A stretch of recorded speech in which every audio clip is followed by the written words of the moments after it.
This is the next chapter of Femdomsexual. You're listening to the Mistress Code. I'm RacyWilde. Sexual orientation as a cultural construct. Sexual orientation is often defined by its simplest terms. Who you are attracted to based on gender. Gay, straight, bisexual, etc. All of these categories assume that desire is directed towards a particular kind of body, a gendered object of choice. It's clear, easily classified, and socially recognizable, but it's also limited. When we reduce orientation to gender alone, we lose sight of how complex attraction really is. Desire isn't always about the visible categories we're told to care about: man or woman, masculine or feminine. Sometimes desire is shaped by something else entirely. How someone holds space, how they hold power, how they move through the world. Sometimes it's the dynamic that matters more than the body. And this is where traditional definitions fall short. Queer theory has long challenged these assumptions. Sarah Ahmed reframes orientation not as static identity, but as a lived directionality.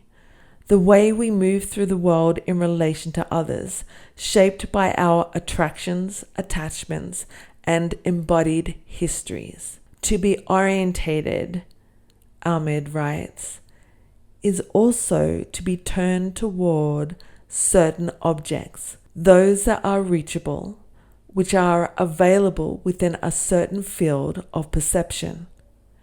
In other words, what we desire isn't just about the object itself, but the social structures that make it visible, desirable, or even speakable in the first place. This shift from object choice to relational orientation opens the door to more honest, embodied accounts of sexuality. It makes room for those of us who are drawn not to a type of body, but to a type of power.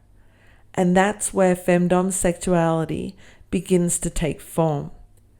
To be femdomsexual is to orientate one's desires around female dominance or submission to it, not just as a sexual act, but as a structuring force. It's a way of being drawn to a dominant woman's command, her control, her embodied authority, or a submissive's obedience, their surrender, their embodied submission.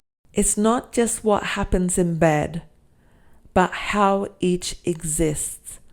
A dominant energy that shapes the whole dynamic, a submissive energy that surrenders to it, whether physically, emotionally, intellectually, or erotically. This is more than kink. It is more than fetish, and it's not quite BDSM either. For many, it feels closer to a sexual orientation, but because there's no shared name for it, femdomsexuals often find themselves explaining, defending, or downplaying the reality of their desire. Without language, you either disappear into labels that don't quite fit. I'm into BDSM. I'm into strong women. I'm into weak men. I'm just kinky. Or you're left trying to convince others, and sometimes yourself, that this isn't just a preference. It's a way of relating, even a way of loving. This mirrors how post-gender sexual identities have emerged, sapiosexuality being one of the most visible. Sapiosexuals are attracted to intelligence, not gender. It's the mind, not the body, that sparks desire. Like femdomsexuality, it challenges the primacy of gender in shaping sexual identity. It reframes attraction, around a relational quality rather than a fixed object. Intelligence, dominance, submission, charisma, power. Still, it's worth noting that preference and orientation aren't always cleanly divided. Femdomsexuality can exist along a spectrum. For some, it's a theme, occasionally explored, selectively pursued.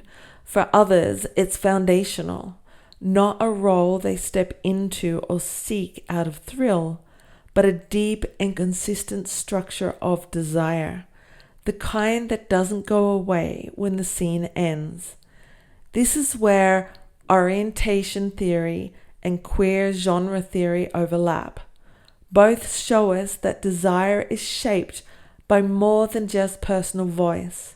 It's structured by culture, by repetition, and by what is allowed to be seen, named, or taken seriously. It's why creating a framework of femdomsexuality isn't about inventing a new niche. It's about recognizing what's already here and giving it the legitimacy it has long been denied. By understanding orientation as directional, relational, and affective, rather than just gendered, we make space for femdomsexual desire to be seen not as deviant, but as coherent, not as fringe, but as part of the broader landscape of sexual identity. Desire is never just personal, it's also political, and the way we frame orientation, who gets counted, who gets language, who gets theory, has real consequences for whose desires are seen as valid. Femdomsexuality deserves to be counted, not because it fits into the old boxes, but because it challenges them.